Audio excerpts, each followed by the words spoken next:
सो hi guys, क्या हाल है आप सभी के। I hope you are doing well. So दोस्तों, मैं इस वीडियो को शॉर्ट एंड क्रिस्प रखूंगा, सीधा मुद्दे की बात करेंगे। आप लोगों का बिल्कुल भी टाइम वेस्ट नहीं करूंगा। सर, आज की इस वीडियो को बनाने का एक सोल पर्पस ये है कि जैसे आप लोगों को पता होगा, आईसीआई अपने आंसर्स के अंदर स्टैंड्स को थोड़ा बहुत चेंज करता रहता है टाइम टू टाइम, एंड बच्चों को उन चीजों के बारे में पता ही नहीं चलता, जिससे बच्चे एग्जाम में ब्लंडर कराते हैं। सर, मैं एग्जाम्पल के तौर पर अगर आपको बताऊं, आईसीआई क्या करता है कि जैसे कोई पास्ट के अंदर आईसीआई ने कभी कोई क्वेश्चन पूछा और भैया उसी क्वेश्चन को आईसीआई ने आरटीपी या फिर लेटेस्ट एमटीपी के अंदर रिपीट किया, और उस क्वेश्चन को रिपीट करते टाइम आईसीआई ने आंसर के अंदर हल्का फुल्का चेंज कर दिया, जिससे सर आईसीआई ने अपने स्टैंड को चेंज कर दिया या फिर आईसीआई ने अपने सजेस्टेड आंसर को चेंज कर दिया, और बच्चों को पता ही नहीं चलता इन चीजों का। फिर उसके बाद एग्जाम में वो पुराना सोल्यूशन करके आते हैं, तो भैया ब्लंडर हो जाता है। आईसीआई मार्क्स काटने का पूरा राइट रखता है उस केस के अंदर। तो भैया यहां पर आईसीआई ने कुछ दो क्वेश्चन के अंदर ऐसा ही काम किया है जो आप लोगों का जानना बहुत जरूरी है। तो मैं फटाफट से वो दो चीजें आपको बता देता हूं।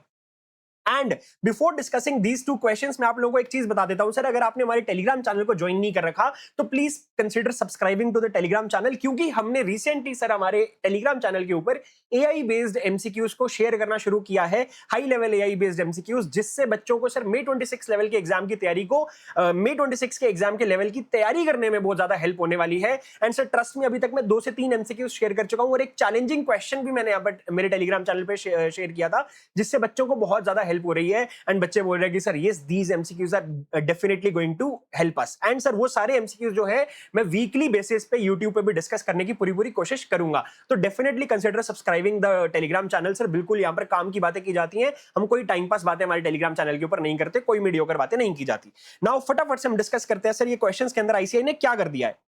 तो दोस्तों, अगर आपके पास मेरा क्वेश्चन बैंक है तो सर उसके रिस्क मैनेजमेंट के चैप्टर के ऊपर आ जाइए। रिस्क मैनेजमेंट के चैप्टर के अंदर क्वेश्चन नंबर 4 आपको यहां पर गिवन है। सर May 2023 में क्वेश्चन आया था। इस क्वेश्चन के अंदर आईसीआई ने क्या लिखा हुआ है जरा ध्यान से देखिएगा। आईसीआई ने बताया है, मिस्टर बुल नाम से एक पर्सन है जो कि एक रेशनल रिस्क टेकर है। सर ये एक किसी सिंगल स्टॉक के अंदर 4 डेज के लिए पोजीशन लेना चाहता है, यानी कि मंडे से लेकर थर्सडे तक के लिए पोजीशन लेना चाहता है। मंडे मॉर्निंग को सर उसने पोजीशन यहां पर लेनी है। सर कितना अमाउंट का एक्सपोजर वो लेने के लिए रेडी है, सर वो यहां पर आपको बताया गया है। सर यहां पर बोला गया है कि वो बैलेंस लाइंग इन इस बैंक अकाउंट से ज्यादा का वैल्यू एट रिस्क नहीं लेना चाहता। एंड सर आपका बैलेंस लाइंग इन इस बैंक अकाउंट की डिटेल्स आपको यहां पर बता रखी है। सर ये डिटेल्स में क्या बोला गया कि भैया 11 करोड़ उसने अमाउंट ट्रांसफर किया बैंक अकाउंट के अंदर। दैट मींस मंडे मॉर्निंग को उसके बैंक अकाउंट के अंदर 11 करोड़ आ गए। और इसके अलावा एक एफडी है जो कि मैच्योर हो रही है।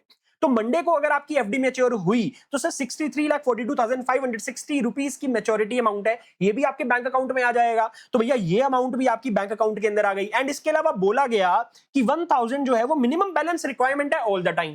तो भैया हम हमारे सॉल्यूशन को करते टाइम क्या करते थे सर, 11 करोड़ उठा लेते थे, इसके अलावा 63,42,560 उठा लेते थे और 1000 रुपीस माइनस कर देते थे, बिकॉज ये आपको बैंक अकाउंट के अंदर हमेशा मेंटेन रखना है, ये हमारी बैंक की रिक्वायरमेंट है। तो अगर मैं आपको इसका सॉल्यूशन भी दिखाऊं तो सॉल्यूशन में भी हमने यही किया हुआ है कि भैया amount transfer 11 crore and maturity from FD कितना है सर वो भी ले लिया, एंड सर 1000 रुपीस माइनस कर दिया। तो ये आपका यहां पर निकल के आ गया, जिसके ऊपर आप अपना एक्सपोजर वगैरह लेने वाले हो। अब यहां पर एक छोटी सी चीज इस क्वेश्चन के अंदर लिखी हुई है कि सर ये जो आपका एफडी का जो अमाउंट है ना सर, ये मंडे की मॉर्निंग को आ तो गया था, लेकिन सर मिस्टर बुल को इसका इंटीमेशन कब रिसीव हुआ। सर ये मिस्टर बुल को इंटीमेशन रिसीव हुआ इवनिंग में, यानी कि एफडी अमाउंट मैच्योर हुई मंडे मॉर्निंग पे, लेकिन सर आपको इंटीमेशन मिला इवनिंग में कि हमारे बैंक अकाउंट के अंदर पैसा आ गया।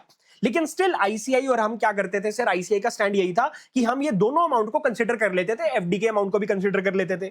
लेकिन रिसेंटली सर आईसीआई ने एक आरटीपी जो May 2026 अटेम्प्ट की आरटीपी में आईसीआई ने एक केस सिनेरियो बनाकर दिया, एक केस सिनेरियो बनाकर दिया, बिल्कुल सेम, एग्जैक्टली सेम, बस नाम वगैरह चेंज है, फिगर्स भी सेम है। सर अगर आप देखो सर, फिगर यहां पर कितना है सर 11 करोड़, इसके अलावा 63,42,560। सर सेम वही कहानी कि भैया इसका इंटीमेशन आपको इवनिंग को मिला, एंड इसके अलावा सर ये वाली फिगर्स भी सेम है, सब कुछ सेम है, the whole question is same. लेकिन सर यहां पर जब आईसीआई ने एमसीक्यू बनाया तो पहले केस सिनेरियो में आईसीआई ने क्या बोला, the amount that will not be considered for taking position on the Monday morning, यानी कि मंडे मॉर्निंग को मिस्टर बुल या फिर इस पर्टिकुलर केस सिनेरियो में मिस्टर वाई जब वो पोजीशन लेने जा रहा है तो कौन सी अमाउंट को कंसीडर नहीं करेगा। तो भैया ऑब्वियसली यहां पर सर हमें पता है एफडी का जो अमाउंट है 63,42,560, ये इसका इंटीमेशन इवनिंग में मिला, तो उस लिहाज को देखते हुए आईसीआई ने अपना आंसर बताया 63,42,560 कि भैया ये वाली अमाउंट को कंसीडर नहीं करेंगे क्योंकि इसका इंटीमेशन हमें इवनिंग में मिला। तो भैया हो क्या रहा है, अब हो ये रहा है कि पास्ट में आईसीआई ने जब इसका प्रैक्टिकल क्वेश्चन बनाया तो भैया ये 63,42,000 इस अमाउंट को कंसिडर किया जा रहा था। लेकिन सर ये लेटेस्ट आरटीपी के अंदर आईसीआई ने अपना स्टैंड चेंज कर दिया कि भैया इस अमाउंट को कंसिडर नहीं करेंगे। तो यहां पर एक कंफ्यूजन क्रिएट हो जाती है बहुत सारे बच्चों का। मेरे को अप्रोक्सीमेटली 10-15 बच्चों का मैसेज आया था कि सर इसका क्या करें, हमें समझ नहीं आ रहा, हमें एग्जाम में अगर ये क्वेश्चन मिल जाए व्हाट शैल वी डू। क्योंकि सर ये तो प्योरली थियोरेटिकल एमसीक्यू है, ये जो केस सिनेरियो आईसीआई ने बनाया ना, this is purely theoretical. And इसके अंदर एक क्वेश्चन आईसीआई ने पूछ लिया जिसके अंदर स्टैंड चेंज होता दिख रहा है। तो भैया अगर ये प्रैक्टिकल क्वेश्चन अगर सर थियोरेटिकल आ गया एग्जाम में ऐसा हूबहू, तो बात खत्म, हमें पता है सर यही आंसर आएगा। लेकिन सर अगर इसका प्रैक्टिकल क्वेश्चन डिस्क्रिप्टिव क्वेश्चन बनके अगर एग्जाम में आ गया तो हम क्या करें? Now this is the confusion. तो सर क्या करना है एग्जाम में, हमें ये समझ में नहीं आ रहा। तो भैया यहां पर ना एग्जाम में अभी मैं आपको क्या रिकमेंड करूंगा सर, हमें क्या करना है, अगर डिस्क्रिप्टिव क्वेश्चन आईसीआई बनाकर दे दे तो भैया आपको दोनों अल्टरनेटिव्स देने पड़ेंगे। बिकॉज़ हमें नहीं पता व्हाट इफ आईसीआई सर इसी पैटर्न पे सॉल्व कर दे कि भैया आईसीआई ने थियोरेटिकल यानी कि केस सिनेरियो में तो अपने आंसर को चेंज कर दिया, लेकिन सर अगर ये डिस्क्रिप्टिव क्वेश्चन अगर एग्जाम में आता है और आईसीआई यहां पर क्या करे सर, उस पुराने पैटर्न पे ही आईसीआई अपना सजेस्टेड आंसर लिख कर दे दे, तो बच्चों के मार्क्स कट जाएंगे। फिर हम क्या करें अगर आप नए पैटर्न पे सॉल्व करके आ गए? तो हमें पता ही नहीं न्यू पैटर्न का करके आए डिस्क्रिप्टिव में या फिर ओल्ड पैटर्न का डिस्क्रिप्टिव करके आए, बिकॉज यहां पर आईसीआई की तरफ से कोई स्पेसिफिक एज सच क्लैरिफिकेशन नहीं आई है। बस आईसीआई ने कंफ्यूजन क्रिएट कर दी है सर ये देकर। तो हमें क्या करना है, हमें दोनों अल्टरनेटिव्स देकर आने हैं। तो भैया जब आप अपना सोल्यूशन लिखोगे ना, जब आप अपना सोल्यूशन लिखोगे, आप जैसे एक्स और वाई का आपने यहां पर क्या करा सर, 11 करोड़ प्लस 63 लाख ये एफडी वाला अमाउंट आपने यहां पर ऐड किया। एक साथ में एडिशनल कॉलम बना दो जिसके अंदर आप एफडी का अमाउंट ऐड नहीं करोगे, यानी कि बेसिकली 2 एडिशनल कॉलम्स बन जाएंगे और विदाउट कंसीडरिंग एफडी अमाउंट आप वहां पर सॉल्व कर दोगे। यहां पर ऊपर लिख दोगे ऑल्टरनेटिव, दोनों को ऑल्टरनेटिव ऐसे प्रेजेंट करके कर दोगे तो आपके मार्क्स बच जाएंगे। That's the only purpose.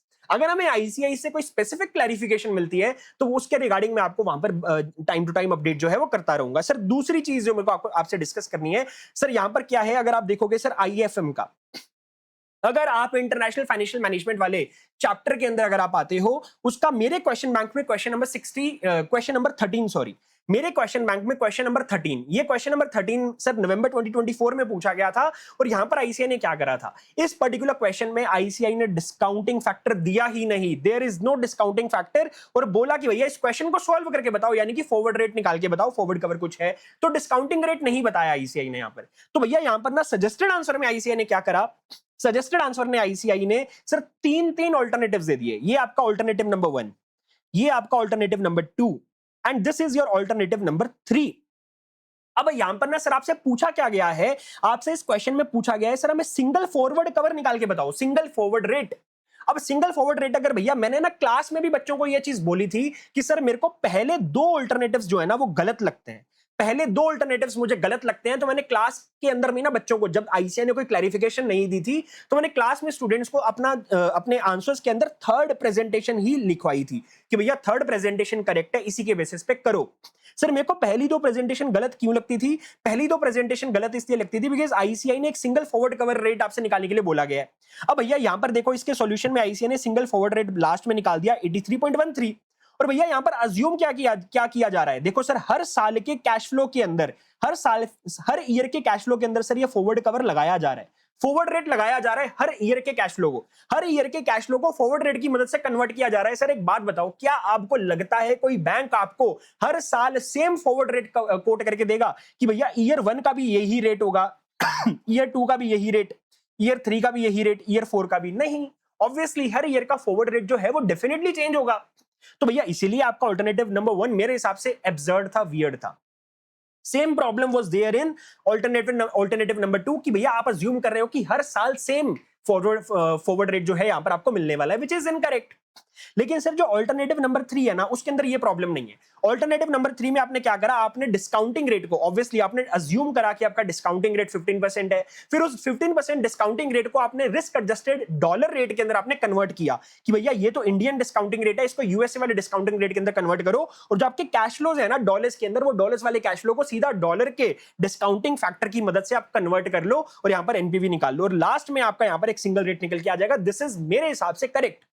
And sir अब यहां पर मैं आपको क्लैरिफिकेशन क्या देना चाहता हूं सर, जो मैंने क्लास में पढ़ाया दैट इज एब्सोल्युटली करेक्ट। ऐसा क्यों?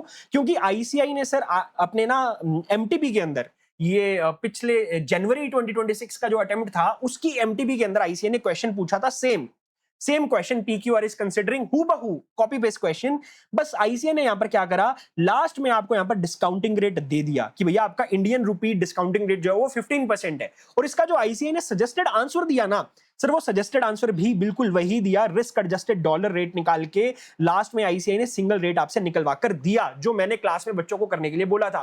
तो यहां पर क्या है, आईसीआई अगर अगर आप में से कोई बच्चा अभी भी ये वाले क्वेश्चन बैंक को मतलब ये वाले क्वेश्चन को एज इट इज देख रहा है कि भैया हमारे पास जो है क्वेश्चन जो है नवंबर 2024 वाला है, आईसीआई ने 3 ऑल्टरनेटिव्स दे रखे हैं, हम कौन सा ऑल्टरनेटिव करके आए, तो भैया याद रखना लास्ट वाला ऑल्टरनेटिव करना है अपने क्वेश्चन बैंक के अंदर, पहले 2 ऑल्टरनेटिव्स काट दो, पहले 2 ऑल्टरनेटिव्स काट दो and last alternative is the only correct. बस ये चीज मैंने आपको बतानी थी, क्योंकि हो सकता है अगर आप पहले 2 ऑल्टरनेटिव में से कुछ आगे जाकर करके आए तो आपके मार्क्स कट जाएंगे। तो ये दो क्लैरिफिकेशंस मैंने आपको देनी थी, क्विकली मैंने आपको ये फटाफट से क्लैरिफिकेशंस दे दी हैं।